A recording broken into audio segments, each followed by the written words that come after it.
Good morning. My name is Christy Banks, Assistant Director of Campus Activities and Multicultural Affairs, and co-chair of the Grant Campus Diversity and Inclusion Committee. It is with the support of our campus executive dean, Dr. James Keene, that we have a myriad of programs such as this that encourage us to come together to discuss topics of race relations and social justice in our country. On May 31st, Netflix aired When They See Us, the popular four-part miniseries about 5 teenagers of color that were wrongfully convicted of the assault and rape of a white female jogger in Central Park in 1989. The miniseries further reveals the injustices of our legal system, the wordplay of the media, and the continuous discrimination against people of color. The Michael J. Grant campus is truly honored to welcome Mr. Kevin Richardson, one of the Exonerated Five, as our speaker for this year's National Dialogue on Race, Breaking the System, the Story of the Exonerated Five. The dialogue will be moderated by Professor William O'Connell from our Communications Department. And without further ado, it is now my pleasure and honor to welcome Mr. Kevin Richardson, the youngest of the Exonerated Five, to Suffolk County Community College. Welcome, everybody. You know what, Kevin? I don't think I've ever seen a crowd this big here at the college. You must Appreciate it. Must be a pretty big VIP. As I was talking to Kevin on the side of the room here, I said, this is some way to start talking about who you are as a person before we get into any of the questions. All right? I have some questions here, but I'm going to ask that anybody who has a question, we're going to have index cards that we will pass out. If you have a question, just write it down, and somebody will pass it up here, and we'll try to get to as many questions as we possibly can to try to make this informal so that Kevin gets to speak. As I was talking to Kevin, we talked about you seeing this as something that's so therapeutic to you. Maybe we could start with who you are and what this has meant to you so far, all the speaking that you've been doing. Good morning. Good morning. First of all, I want to say it's great to be here. My heart is a little heavy because my sister is in ICU, but I wanted to make sure I'd be here to speak to you. And after that, I'm going right back to the Manhattan because I see myself through you. I didn't have that college experience. I didn't grow up, and I wasn't able to go to college, so you guys motivate me as well. You inspire me to do what I do because I didn't have therapy, the 5 of us didn't have therapy.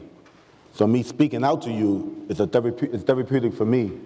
The whole process, each time I go travel, it helps me out as well. So me growing up, I was a regular guy from New York City, from Harlem. I enjoyed playing music, playing basketball, things that typically a 14-year-old would do. But I was robbed from that, So I never got to reach that peak that I wanted to.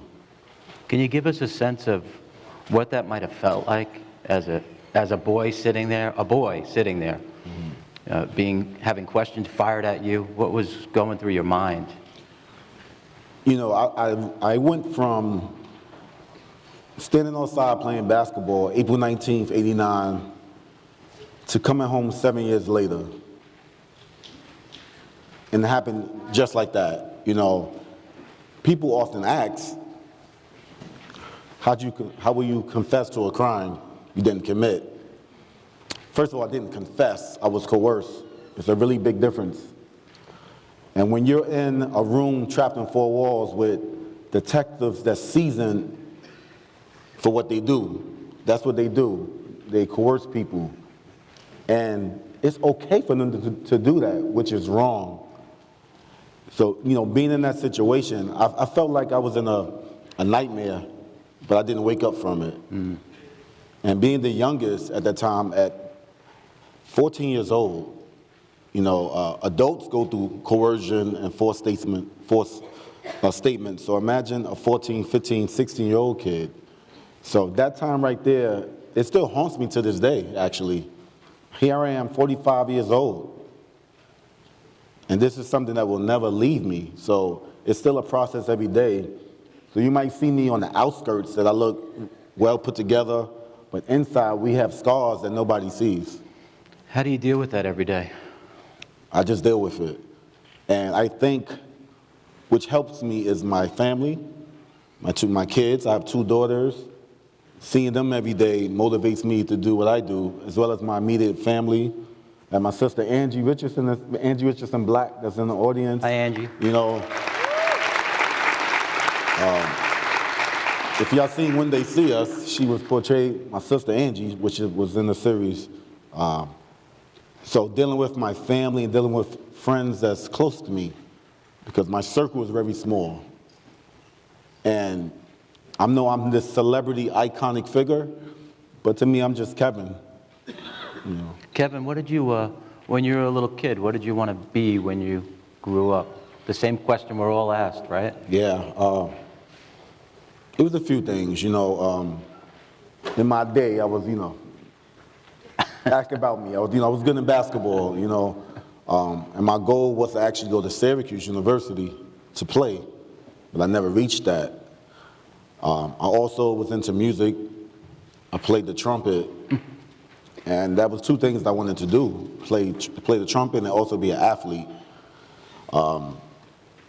So with the good grace of God, Syracuse actually welcomed me into the university, and they put a scholarship in my name.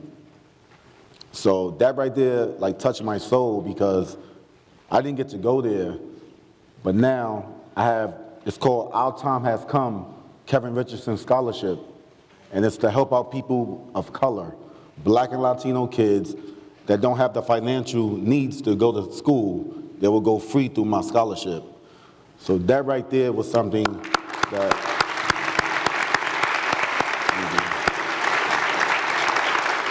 Do you feel, it may sound like a silly question, but how often do you really feel that pain on a daily basis in your journey?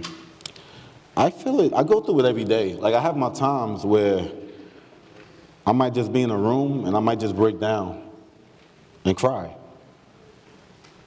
Happy tears and also sad tears, because I was once in a dark space back in 1989 that I felt that the whole world was against me, even though I knew it wasn't true, because we always had support for the community. But during that time, in the 80s, there was such a media frenzy of negativity. Like, anyone would have folded and just went somewhere. But my mother always told me that the truth would come out one day. At that age, I really didn't grasp what she was saying, but I knew I didn't do it. You know, so I'm just grateful literally to be alive, to be speaking in front of you, because we went through some hardship at 14. Yeah. You know, I was a reporter in '89, and I remember something that I heard you say recently that I was watching on a video. You were talking about a term that always bothered me, the term wilding. And what struck me is that you had said, I never heard of that term. I don't even know what they're talking about. Yeah. So who made up that term? Was it the journalists, the media, or was it the police? So as you know, wilding is not a word. It's, growing up in the inner city, it was something we used to say was wilding, which means you just, you know, you're acting funny, you know, you're wilding. The detectives, the cops in the precinct took that and heard, saying that we were wilding and we was bragging about raping the woman. So we was wilding inside the precinct, and they took that and they turned into something sexy for the media, right, for the crowd to hear, and it became a phenomenon. And we was stuck to that, wilding in the park, and they ran with it, you know. Go back to when you were a child at that point, because you were 14 years old when this happened, right? Yes. And can you talk to our audience a little bit about probably something you may not want to talk about a lot, but actually being in prison, locked up and confined as this kid? You know, I remember the night of going to this was in '89, I went to Spofford Juvenile Center. And at the time, I did not know the other guys. And I looked at Raymond Santana, and I told him, all we have is each other at this point. So I actually grew up faster than I would like to. I became a man, but still trapped in a child's body. You know, when you're in that situation, you have to grow up really fast and you have to adapt to the environment. You know, even though I was, locked up physically, they didn't lock up my mind. So being in that situation, it made me to grow up fast, but also take advantage of schooling. When I graduated from college or I was in prison, because they built these prisons to make you fail. They don't want to see you progress and get out of there. And that's why the recidivism rate is so high, because in upstate New York, they're building more prisons than universities because there's a booming business. So they like to see that. So I remember going into the jail. And remember, we were 14, 15, 16, and our names were plastered all over the news coverage, which you're not supposed to do to minors. That was one violation amongst many. I remember going to the prison and we heard the whole jail, everybody shaking on the green, we're gonna get you, rapists, It's two things you don't want to go to prison for. That's being a rapist, and on top of that, you don't want to be a child molester. So those two things are like something you don't want. You don't want to go into prison, period. But when you have those two things, it's even harder. So I've seen things, I experienced things. I had to protect myself by any means. I'm glad to be here speaking about it, because I've seen some things happen to people that you don't want to see. I have so many questions for you, and I know our group has a lot of questions too, but I want to ask you something. Being a parent, being a father, what was that first conversation like with your dad and your mom, and even your sisters? Man, when did they actually get to talk to you? My mom and my sister, Angie, was in the precinct, but I really didn't get to see them until after the interrogation was done. So when you see like the videotape confession, you'll see my father present, but that's just a facade to show you that, the parents was there. No, I was interrogated for 24 to 36 hours before that. Yeah. With lack of food, lack of going to the bathroom, lack of anything. Something that you don't do to humans, So being in that predicament, after speaking to my sister, it was actually in When They See Us. First of all, how many people seen When They See Us? Right. Whoever didn't, I encourage you to do that as your homework assignment, because it's really something serious that you should know about. And not just for people of color, for everybody, because these things can happen to anyone, But I spoke to my sister afterwards, and she said, "Kevin, what happened?" And I said, "Angie, if you've seen When They See Us, in the actually first episode," I said, "I didn't do anything. I didn't see this." But it was already too late, because everything was done. Yeah. The signatures, which was forced and coerced to do so. If you look at the statements, there was things that a 14-year-old wouldn't say at that time. And so basically I was coached. They'll coach me to write it down, and I'll jot it down. Like Raymond Santana always say, if you would have put 100 people on the scene, I would have said 100 people was there. So it was, like I'm thinking about it now, just to be experiencing that, and my family to go through it with me was very horrific, I'm sure everybody's lives changed, obviously. That's the obvious. Yeah. And when you did go away and they did put you in that juvenile center, how often were you allowed to talk to your parents? There's one thing that kept me going, that my family came to visit me every week. Oh, that's great. I was about 4 hours from New York, and my family would come in a snowstorm, whenever, and it was cold. I used to tell them, "Don't come, I'm okay." And they say, "No, we're coming. We're gonna make sure you're good." And that kept me going. Seeing my niece, which at the time she was 8 months, and I seen her like literally grow in front of me on a visit. That pushed me forward to see her every day. So I would look forward to each week seeing my family. So within those hours, I felt great. But then reality hit me once they leave. I would see them leaving out the prison, and I cannot go with them. So that was something I had to adapt to and get used to. Do you feel that when you were in prison you were treated fairly? I think that after people noticed who we were, as far as the staff and the COs, they noticed that we're not who they portrayed on the TV. We're not some animals. We're not urban terrorists. We're not a wolf pack. We're not things that you call people that, like, we're not gorilla looking like. These things that they depicted us in the media coverage, on the newspaper. So when people seen who we were, they realized there's no way these guys could do this.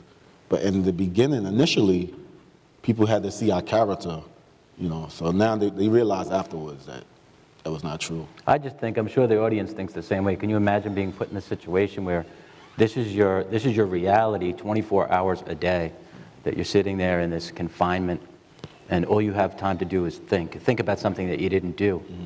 Did you, and I'm sure you've been asked this question before because I saw it on one of the videos. They asked if you had any remorse. Mm-hmm. How do you feel about the actual person who was raped? I always say this. In our case, it was 6 victims, herself and the 5 of us. Yeah, see, they don't play that part. Yeah, we won't hear that too much. Right. We always felt remorse for her because she actually did get raped. She lost 80% of her blood. She was left for dead. But you had the wrong guys. And that's what we were trying to say in the beginning. And we were screaming that. But I screamed, we were trying to scream, but it was a whisper to the world.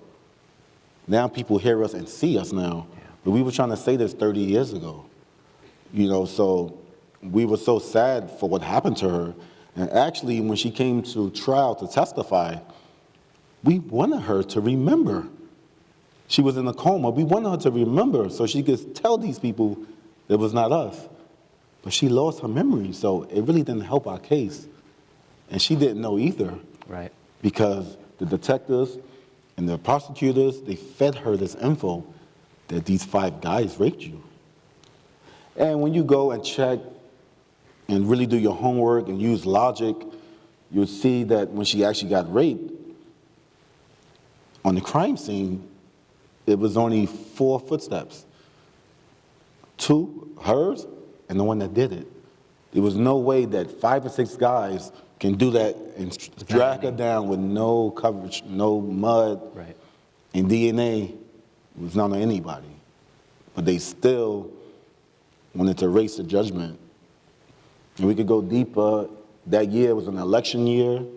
It's this thing that they call when they have to meet the quota, which means police have to arrest somebody quickly to make it look good. So they had, quite frankly, black and Spanish kids, and they ran with that. Let me get to some questions from that were prepared here. And I think I've already asked you this question, but when you were arrested, you know you were. When you were arrested, they told you what you were arrested for? Yeah. Originally, when we got arrested, it was for rioting in the park and the unlawful assembly. And that's just a ticket for family court, which you go to court and they'll give you probation or something like that. That's what originally we was arrested for. After we was in custody for a long time, mind you, we was in custody when the woman was raped already. And then they got the call that a woman was raped, and they said, hold on to these kids. Let's dig deeper into this. And that's when we started to get charged with all the other charges.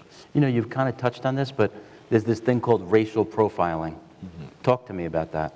Racial profiling is very much alive. Unfortunately, it still is. There's nothing has changed since '89 to now, because people are still getting judged by the color of their skin and not the content of their character. So these things are still happening. It's sad that it's still happening, and that's why myself and my brothers, the exonerated 5, we do what we do. We push the envelope even more because now we have that platform to change things. So now we have to use that. So before, I was just like my brother Antron McCray. He didn't want to speak in front of people. He moved away to Maryland.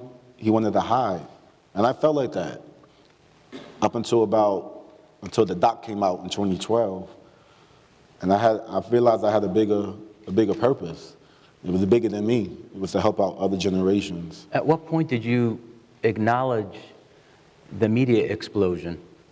When were you aware of it? Did your parents talk to you? Did your sisters talk to you about it? You know, when this happened, we were, behind walls, but just from people telling us, and the staff and the CEOs in the prison was saying, the whole world hates you. And then my family as well was going through it on the outside. I was locked up inside, but they were locked up outside because they couldn't go about their regular lives. They received death threats. People would call out numbers saying that your son should be castrated. These things that was, just for perception, they thought that we did this. So it was a very tough ordeal to even go through. And that's when I tell people, like, I'm really happy to be here. Literally happy to be here. We're happy you're here too. I think something plays on all of our minds, probably 24 hours a day, maybe some people more than others, and that's your self-concept, how these things have weighed on you. What are some of the things that you do to overcome some of these internal obstacles that you might have that might help our students? One thing I do is actually meditate. In the morning when I wake up, I pray, first of all. I pray that I'm still here. I pray for my family. And then I meditate because my life is not the same, which is great because everything that's happening to me it uplifts me to do what I'm doing now. So before I step out the door, because once I step out the door, I'm Kevin Richardson. And I go to the store, somebody sees me, I'm in the airport, I'm in another country. Or chasing your daughter's sock? Chasing my daughter's sock, my 2-year-old, that's my first job. I have a 2-year-old and an 11-year-old, 2 daughters. Wow. So that's my first job, which is very hard. So once I step out my door, I'm just dad in the house. My 11-year-old, like, oh, dad, She's like, she's a preteen, so. But once I step out, I meditate and just get ready for the day. And each day I'm very thankful, and I'm looking forward to what the day has for me in store. So I meditate, first of all. I pray, then I meditate. And that keeps me grounded. And just being around my family, because other than this public figure, I'm just really a regular guy.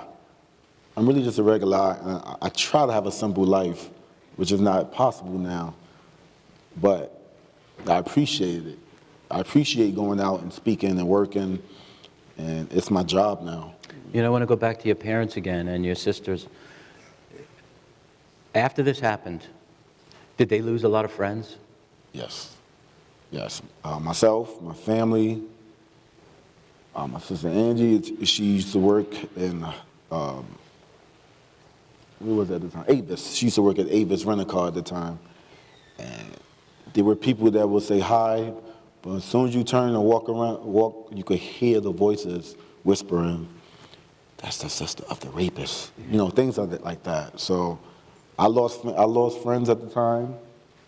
I went to high school at the time. I had to drop out when I was going to trial.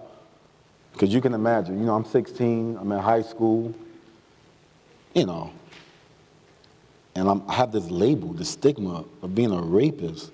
I just want really for that to sink into you, because people really looked at me that way. And so I had to unfortunately drop out at the time because I couldn't take it anymore. So I was actually, before I was incarcerated, I was already trapped in my own house because I couldn't do much. You have had so many people fail you. Obviously the system failed you, but wasn't there anybody that intervened for the child in the process of what happened? No. Nobody intervened on your part at all? No, I had people that, like my old teacher, Mr. Murray, my 8th grade teacher, he helped out. Actually, when I got bailed out of prison, he helped me go on to the next grade, take my tests, because I had missed my graduation. So he helped me do that. And there was others in the community, like somebody named Elambe Brathwaite. He passed away, but he was one that was there from the beginning to help us do this whole thing. And we also had Senator Bill Perkins. So we had people that was always in our corner from the beginning, which is still here now. Great. So we always had that support. with our inner circle. Okay. We have questions from our students now. I think I'll take those questions. Let me grab them. Thank you so much. Okay, you ready, Kevin? I hope I can read these. Let's see. What's one thing that you'd like to say to Black and Latino men? Black and Latino men.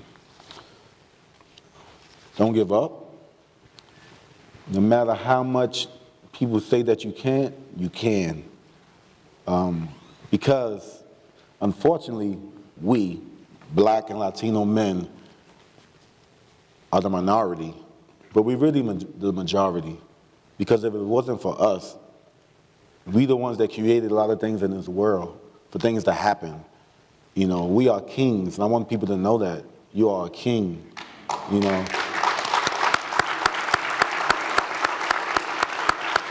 Never judge, never doubt yourself. Never think that, because look at myself. If I could come from the pitfalls of hell and be to glory, you could do it too. And if I can inspire you, I'm very proud to do that. I always ask everybody this question when I interview them. Sometimes if I had the American flag, I'd put it in your hands. But what does that mean to you? It's mixed emotions about that. I'm American. I'm African American. You know, like when you see the flag, you know, it's justice and pride for all, but it was no justice for me. It was the criminal injustice system, you know. So I'm American, but I also know what happened to me, and I also know what happens to Black and brown people in this world, and I don't think there's no equality there. So I think that's something we need to work on. But I'm proud to be American because we have the right to be here in America. So I'm happy to accept that, but we still have a lot of work to do with the perception of American justice. In your speaking, did you ever get the chance to talk to those police officers who put you in that situation, or that DA ever again? Oh, yeah. Oh, you did? Yeah. After you were exonerated? This was the great part right here. They have a thing that's called depositions in court, where it's on the flip side now. Now I get to, or my lawyers, we get to ask them questions. And then they're there for hours, sweating, answering your questions. So I enjoyed that very much, because I've looked right them in the, actually Elizabeth Leatherer, the DA, if y'all know who she is. If not, dig her up, Google her. She was one of the head prosecutors in my case, and I looked directly, she couldn't look at me in my eyes, because I was looking at her, not trying to be a threat, but just letting her know that I'm still here. And now it's on the other shoe. Now you have to answer these questions that my lawyers have for you. So now they was under pressure. So that was very fulfilling, because her not even looking at me knows that they thought they swept it under the rug. They thought that it would be a secret. So it was just happy. I was just happy to see that part. There was many detectives that went through that as well. I had to go to depositions myself too, and then that took me back, because I had to speak about everything once again, and it brought me back to being 14. So I felt like fragile again. I wasn't the same size I was at 14, so I felt very feeble actually seeing it. So it was gratifying, but also it was hard to go through that process. So you feel like you got a little justification? Yeah, I have a little. Little, but still you did that time. Here's another question, speaking of time. What was your worst experience in prison, if you want to talk about it? My worst experience was 1991.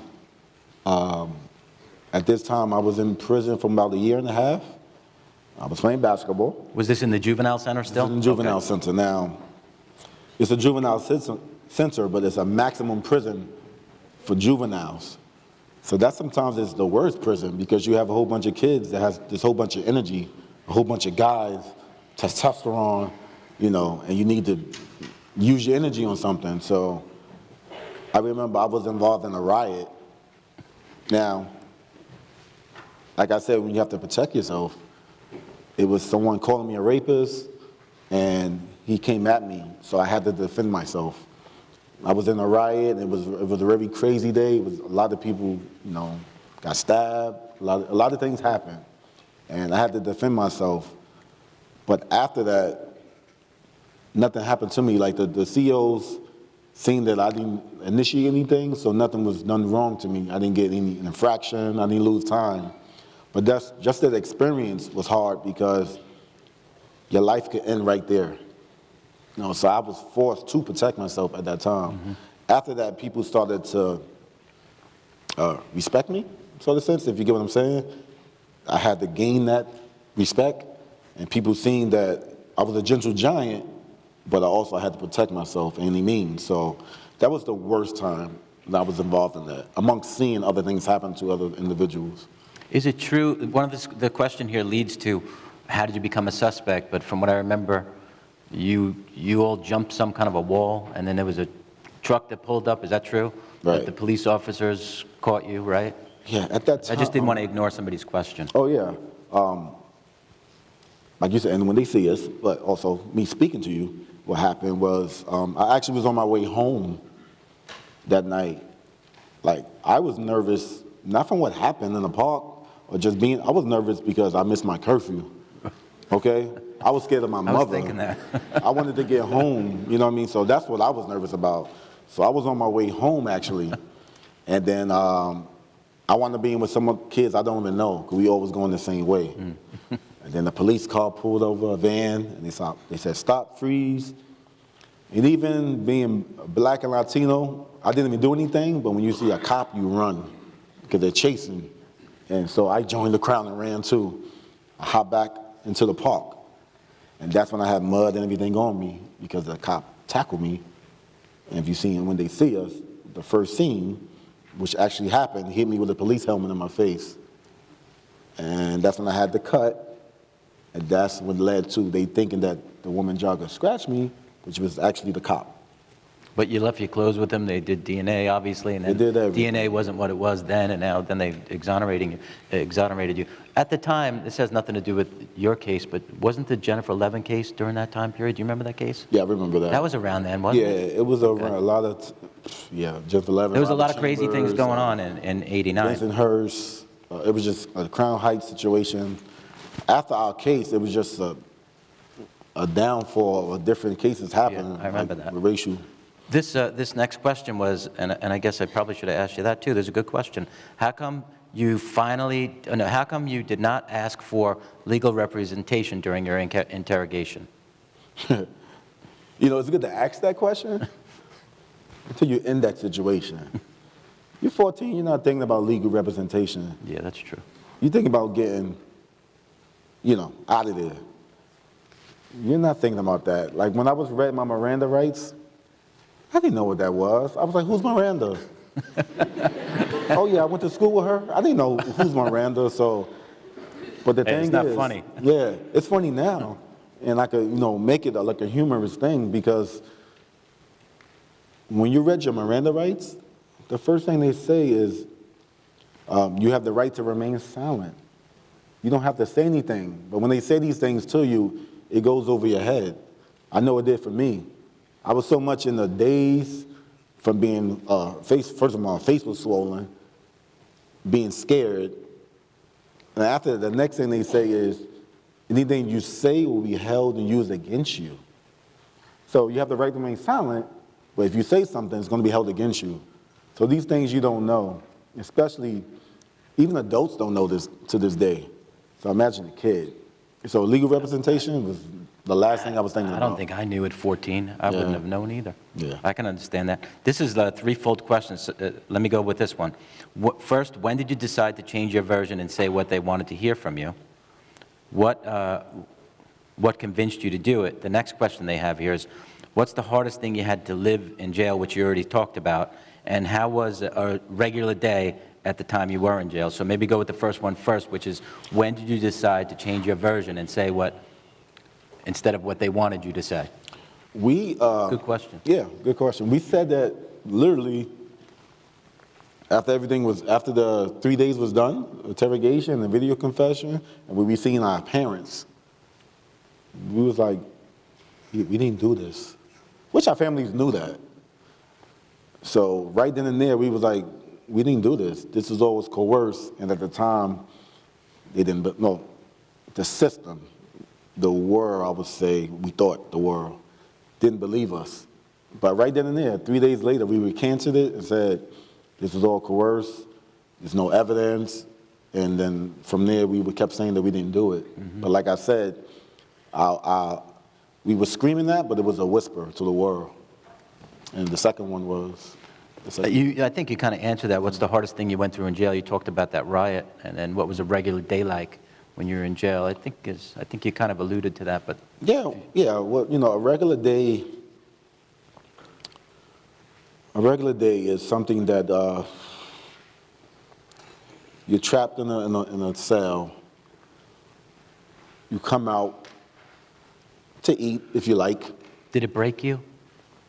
They thought it broke me. They tried to break us. A funny thing, Ava DuVernay, the director, she always said, like, you guys are prophets because y'all was put here to sacrifice for others. The same way as Jesus died on the cross, y'all guys sacrificed your lives for generations like you. And I was like, wow, that's deep, And I think that's what we were put to do. Even though people ask me, how did you live through that? How did you survive? And I actually tell them, I don't even know. I just know that God and my family was looking after me, Well, you certainly have perseverance, that's for sure. I think this next question, and thank you for the questions, by the way, this one is a really important one. This one is, how can you help us balance the need to respect law enforcement and the judicial system with what sometimes can feel like a system of repression of people of color or the underprivileged? Great question. It's not easy, I'll tell you that, but we have to start from somewhere. We have to understand each other. And when I say that, I mean the police have to understand us as black and brown kids where we stand. We have to be respected by them. And it has to be a mutual respect with each other because they're put to serve. If you look on the side of the cop's car, it says to protect and serve, not to hurt and disrespect. So we have to work together and somehow come to a common ground that we need each other in the communities to help out. We need the cops to actually help and defend people that's actually doing crimes, but not going out and hurting innocent people, not stopping frisk, not doing things to individuals that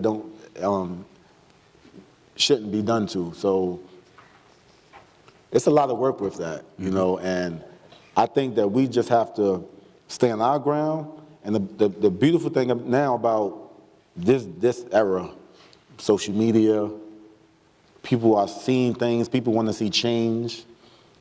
Just like, and when they see us, it's you guys that watch Netflix. It's you people that came and supported us and showed that we inspired you and you wanted to make a change. So it's about us right now. You decide whether or not you want to answer that one.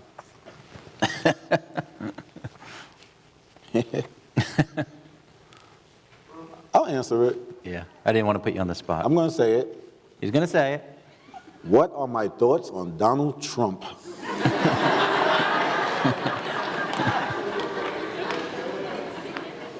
I'll take that back. You know what? If anybody knows,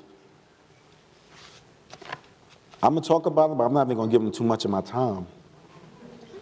Because we're bigger and better than what he was doing and tried to do to us.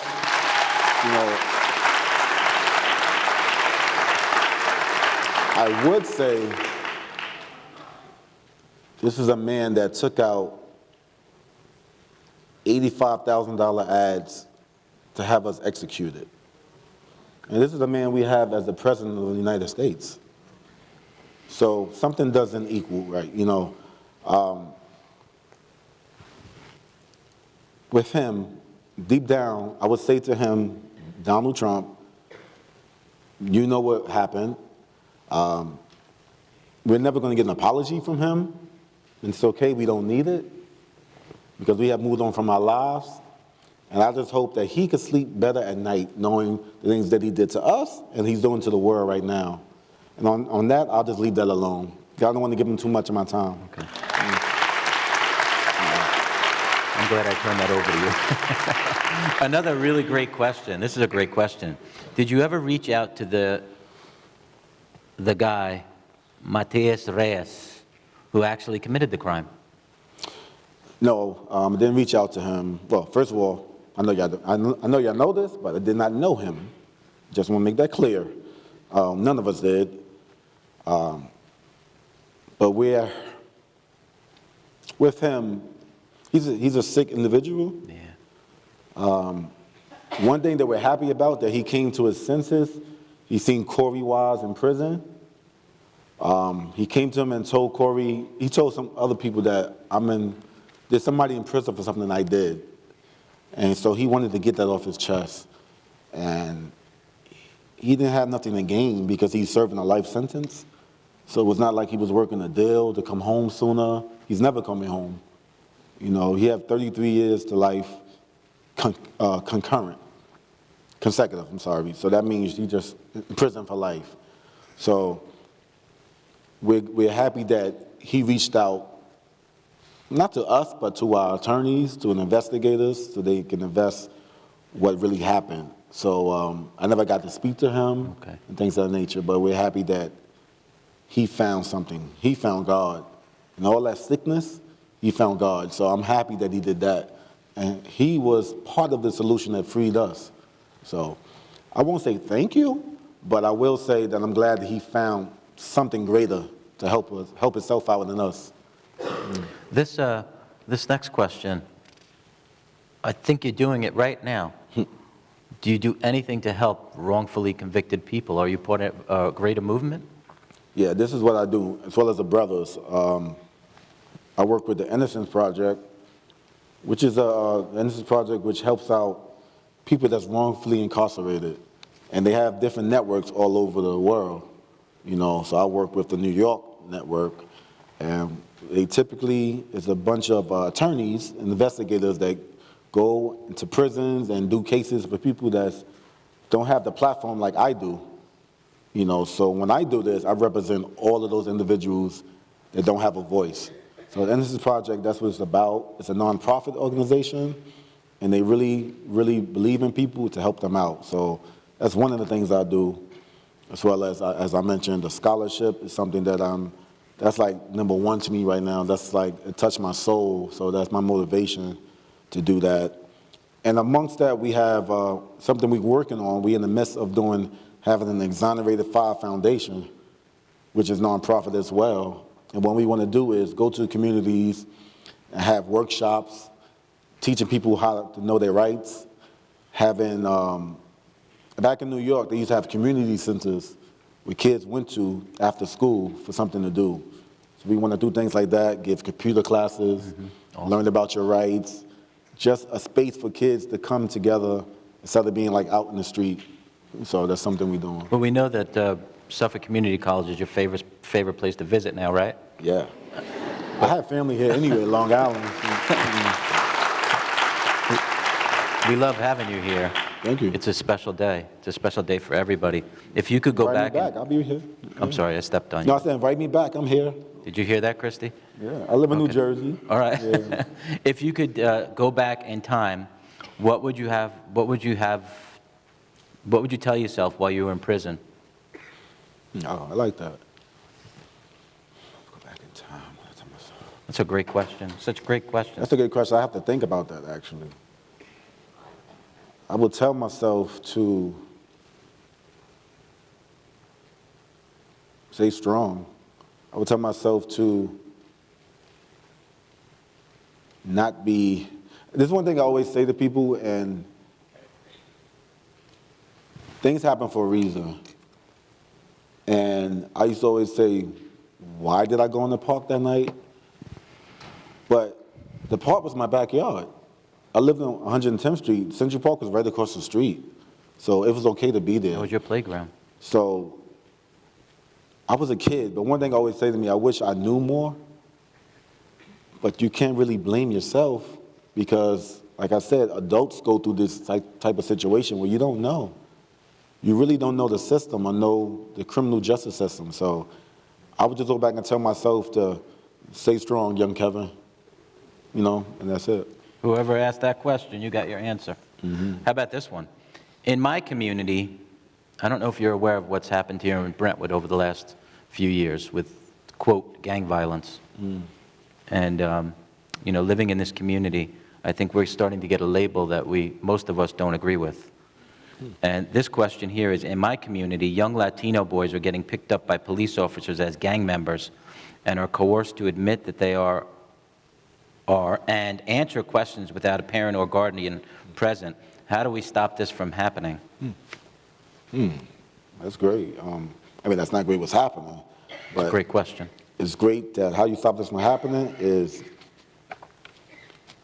first of all, like I said, know your rights. You don't have to, you could be harassed, but you have to know how to conduct yourself with police. Don't give them something to do to you. Like, you know, if they say come out the car, even though you know, just know that you didn't do anything. You ask them why I'm stepping out the car. Did I do anything wrong? You know, you can't really search my car. It's a legal search. But you just have to know how to talk to them. And as well as we're all, unfortunately, we're labeled as black and Spanish people. And that's, you know, even we can't get around it. Some people might try to sugarcoat it, but quite honestly, we're not white privileged. We had to earn our respect even back from slavery. You know, nowadays it's just a modern day slavery that's going on. So we have to, like again, let people know that we deserve better. You can't treat us like this. We are kings and queens. We deserve to be treated in that respect. So you just have to know your rights, really, to not be in that situation where they're harassing you, even though people might not understand unless you are a person of color, how that happens to you, and it happens more than it should be. So I think we really just need to do more knowledge about the system so we can help each other out. Have you been victimized at all in any way by law enforcement since this happened? Either being in or out? Yeah, in the beginning, actually when I came out of prison, everybody knew who I were, but just the stop and frisk, that happened to me still at that time. And then when they got to look at me, they realized who I was, and then they backed up. They backed off because now I know my rights. I went to prison. I didn't let the prison control me. I went to the law library. I studied law. I studied how to make things, you know, better for people. I actually became somebody who I wanted to be. I read books. I read up on everything so I could be prepared for if something was to happen again. But they don't want to do nothing to me. Yeah. We have plenty of time, too. Do you remember Robert Burns, the lawyer? P.S. The case is in, I can't read this, my cousin's grandfather. P.S. That's my cousin's grandfather. Oh, Robert Burns? Robert Burns.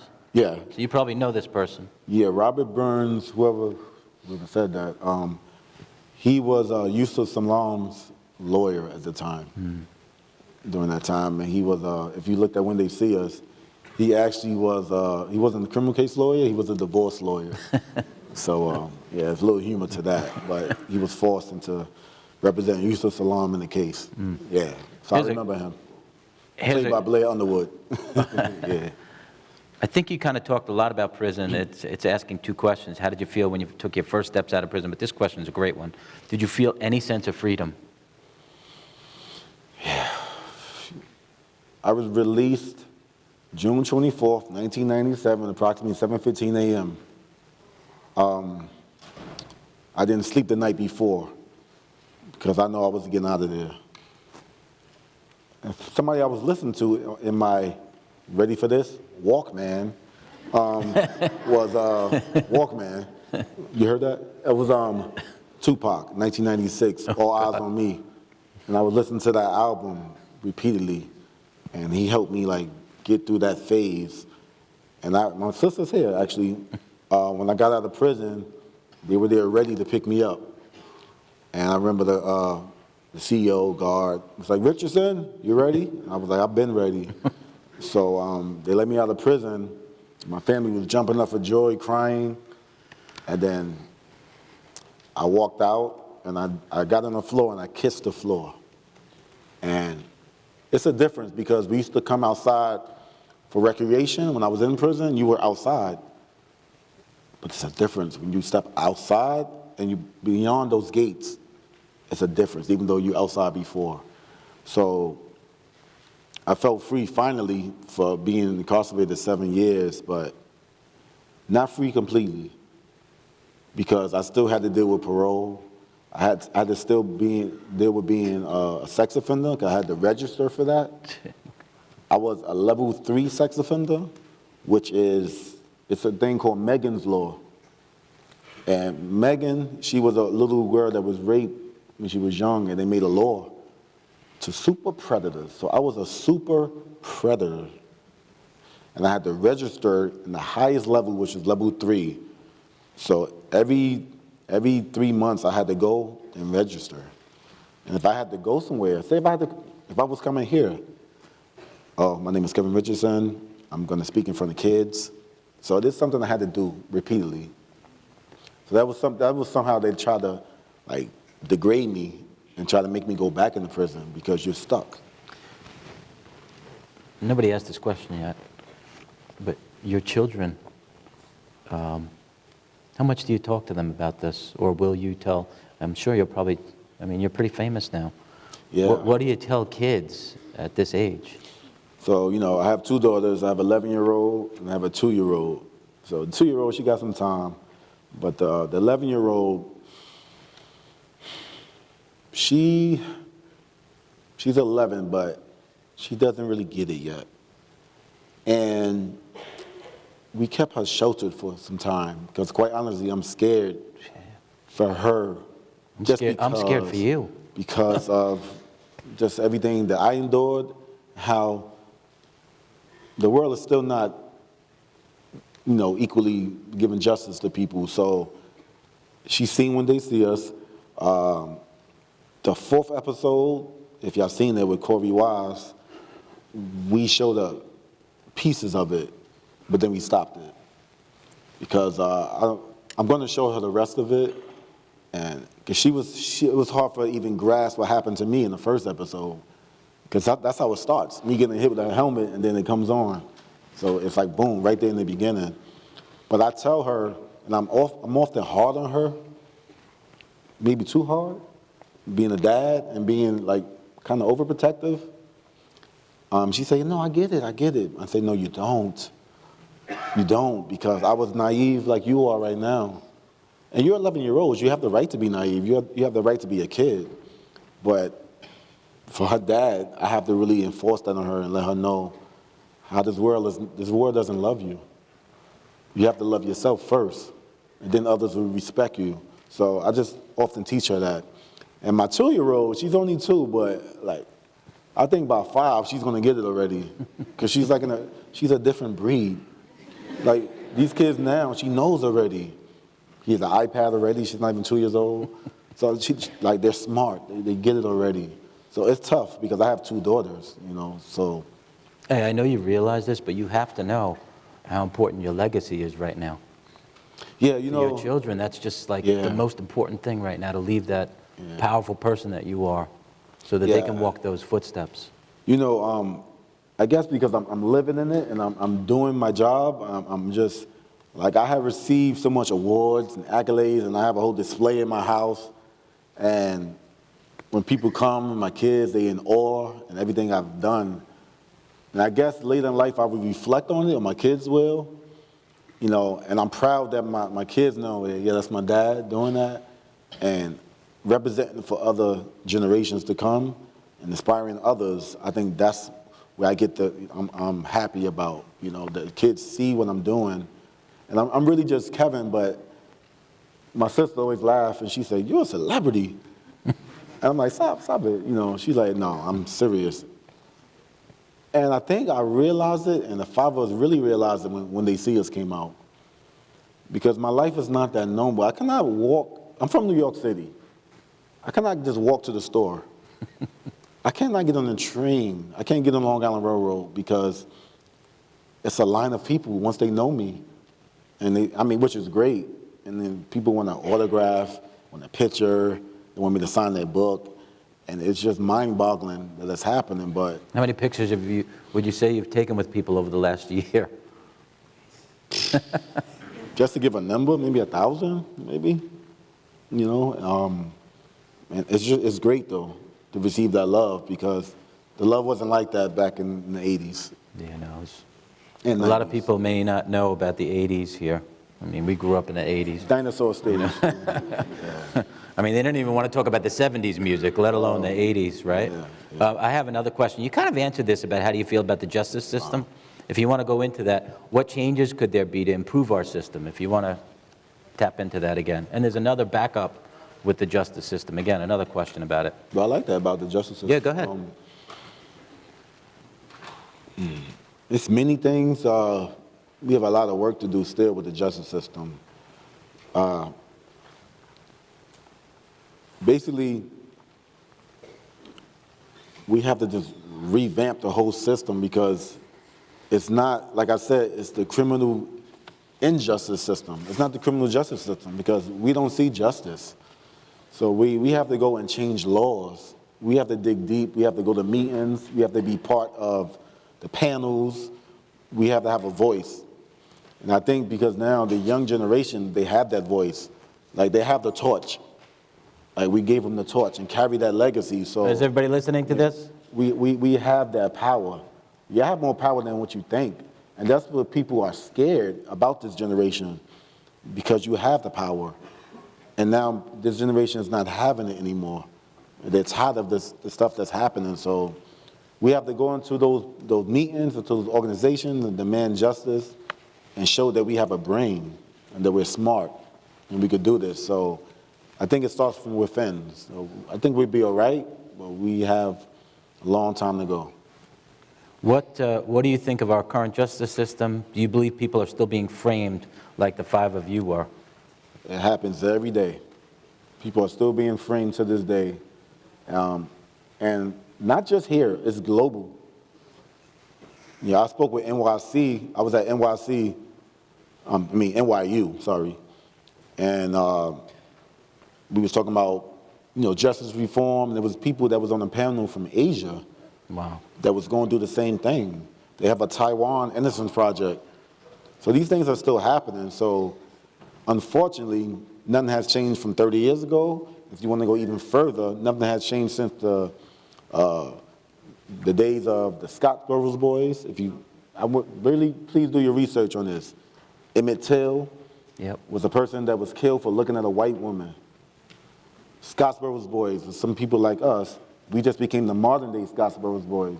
So it's a lot of stuff that hasn't changed. My mother grew up in the Jim Crow era where it was KKK going on, Ku Klux Klan. People used to go into people's house and take them out their house and burn them and hang them. So these things hasn't changed. It's just dealt with differently.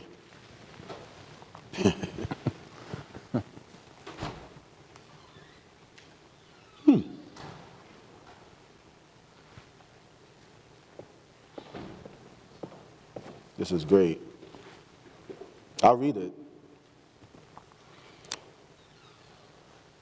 He said, how do you feel knowing that the victim, Trisha Miley, still believes it was you five who raped her, even after the guys were exonerated and Matthias confessed? Do you have any resentment towards her? Now, we know that she was brainwashed by the police department, by everyone, and we definitely have passion for her that what happened to her was wrong. And I would not bash her. She was in a coma. She really received some horrific situation. But I do think that a lot of time has passed, and we wish her the best of luck. But I think if she looks deeper now, she will see that there's no way possible that we had anything to do with it. And actually, I will hope that one day we could sit down and talk to each other. Because like I said in the beginning, it was 6 of us that was victims. So I wish the best for her. I do not resent her. I do not resent I do resent some people. I mean, I do resent the prosecutors. I do resent the system. But that resentment, I'm not angry, I'm not bitter, because I have to take that anger I have inside, and I have been, and I channel it to something positive. The people often ask me, why are you not bitter? I'm not bitter because bitterness will take you to the grave faster. I didn't want to grow up to be an old, bitter, angry man. When you see them in the street and you're just angry and snapping at everybody you see. No, I had to do something about it. So now, my energy that I have is turned to something positive. So when you see that energy inside, it boils, but now positivity is oozing out. And that's what I give to people. Now, am I angry? Yeah. Anybody would be, but you have to know how to channel that. Mm-hmm. Now, the system, people in the world are angry for us. The world are angry for us. People that know what happened to us are angry. So they're using that anger to make a change. So as far as this, I have no resentment. I just wish that after all these years, she would just see what really happened. But I can't blame her because she was in a coma. So that's what I want to say to her. Thank you. Well, we have about 10 minutes left, but before I get to this next question, you know what, I'll wait till the last question. I'll leave it for last. What were your feelings you had in the situation? I think you've kind of answered that. When you first got out, what was the first thing you did? I meant to ask you, let me piggyback on that. I wanted to ask him, was his room still the same when he came back home? Was it touched? Okay. But answer that question now. When you first got out, what was the first thing you did? All right. The first thing I did was actually go get a haircut. Yeah, well, I have a bald head, but I let at that time, my hair, I had like an afro. I let it grow out. And 'cause I wanted a New York City haircut. If you ever been to New York City at a real barbershop, you talk trash, sports and everything, I missed that. Just like coming to America. Yeah, exactly. So I went to get a haircut, and it was, I felt good, I felt fresh again. And when I got in the car, actually, I had on my old clothes from the prison. I stripped down in the car, and I told my family, give me some new clothes. And I put on some new clothes, some shorts and everything, and I went to get a haircut. And then we went to get something to eat. I forgot actually what it was. And then after I got my haircut, the first thing I did when I got home was embrace my mother. And we held each other, and my nephew at the time, and we held each other for like 10 minutes straight, and just crying. And my mother had held me so tight because she thought she might not see her son again. So that was a very special moment. Wow. Oh, it was in my room? Oh, you better believe it was clean because my mother, she cleans everything. So she's one of those. It asked this question, I think it says, did anyone ever apologize for what happened? I'm pretty sure that's what it says from our amazing students here. You know who apologized? The public. And that's what I appreciate the most, actually, because we wasn't going to get an apology from the city, apology from the prosecutors. No, because they have to live with themselves, what they did, and I know they don't sleep at night comfortably, knowing what they did, and now it's like gut-wrenching because we're here physically exposing them, so. But there's people that was in the public that came up to us and said, you know what, I'm sorry. It was a media frenzy. I believed the media at that time. I'm close to your age. We thought you did it. We thought you had something to do with it because they painted the picture that way. So that's something that we appreciate, that people come up to us, even public figures came up to us and said, I'm sorry for not helping you out back then, but I was scared too because I didn't know what to do. So that's what we appreciate from the public. Okay. One last question that I have. Let's see, the moment when judge, okay, this is good. Maybe we could just shorten these a little bit for these questions. The moment when the judge declared all 5 of you are guilty, how did you first take it, realizing how your life would be in the future? That's a great question. They're all amazing questions. All right. I can speak about all my brothers, because actually when I'm here by myself, but my brothers is here in spirit. We always together, we a bond, you know, so it's like each one teach one, we all together. But as far as me, because we had 2 different trials, so myself and Corey Wise was in the second trial. When guilty was thrown out to me, actually I received the most counts. I received 13 counts. 13 counts at 16 years old. And they threw everything at me. Because during the first trial, they couldn't get them with everything. So they said, we're going to get Kevin Richardson, which is the youngest. And they gave me 13 counts, rape, sodomy, attempted murder. Like everything you could think of was put on me. So after the first or second guilty, I actually just was in a daze. I didn't even know what was happening to me. I remember right then and there, I thought like my life was over because I didn't know what to expect. I just know that I just heard guilty. And it wasn't in the series, but that same day, my sister asked, it was cold, it was January, it was December 11th. I know my dates, December 11th, 1990. It was cold, we was doing deliberations, and I was coming from outside going to court. So that was my last day being home, and I went straight to prison. So my sister asked the judge, can I have my coat, because it's cold? And the judge was like, no, send them to the back, you know, with the rest of, with the rest of them. And you know who them was. So that was harsh right there, because right then and there I thought that my life was over and I didn't know what to expect. And I thought at 16, I didn't know what years was going to happen. I just know that I was guilty 13 times. So that was something very harsh to deal with. My mother passed out in the courthouse. She had a mild heart attack. They rushed her to the hospital. I looked back at my mother and I thought maybe that's my last time seeing my mother. So, and on top of that, it was me and Corey Wise, so it was a media circus, because if you've seen them when they see us, he testified and they bashed him, the prosecutor. And you've seen them when they see us, he went after her because he was so angry, like, you don't know me, why you lying on me? So it was a pretty crazy day that day. We have 2 minutes left, and look at this, I got through all the questions, right? Do you think the justice system can ever be corrected without America openly admitting racism still exists? Or without becoming uncomfortable in order to be comfortable, to have this open dialogue? The American soil is embedded with racism. That's a good way to end. I think the system have to recognize their wrongdoing that they've been doing for all these years.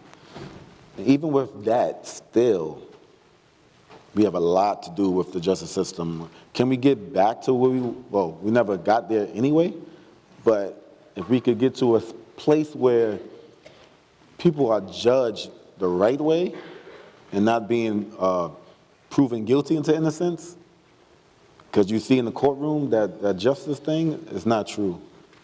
So I think we still have a lot of work to do with that. Do I like to see that change? Yes, I would. Do I see it happen anytime soon? No. Because we have people like this guy in office. I don't even say his name because he's not my president, So I just say number 45.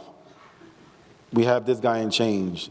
And listen, whatever you believe in, if we have some Republicans here, if that's what you believe in, fine. But I think you want someone that really cares about the people and want to help people. So we have to start from the top, from being him, being people that's in office, people that's in the criminal justice system. And we have to come together collectively to make things change. Because quite honestly, it's still a sad situation when you have majority of the people that's in jail, it's a lot of people that's innocent, but you don't see And it. Kevin, the last thing I have to say to you is, with all that's going on in your life right now, and your sister too, and your family, and your other sister, we pray your sister's going to be okay.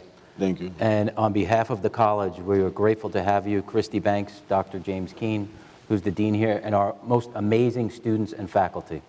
Thank you so much. Thank you.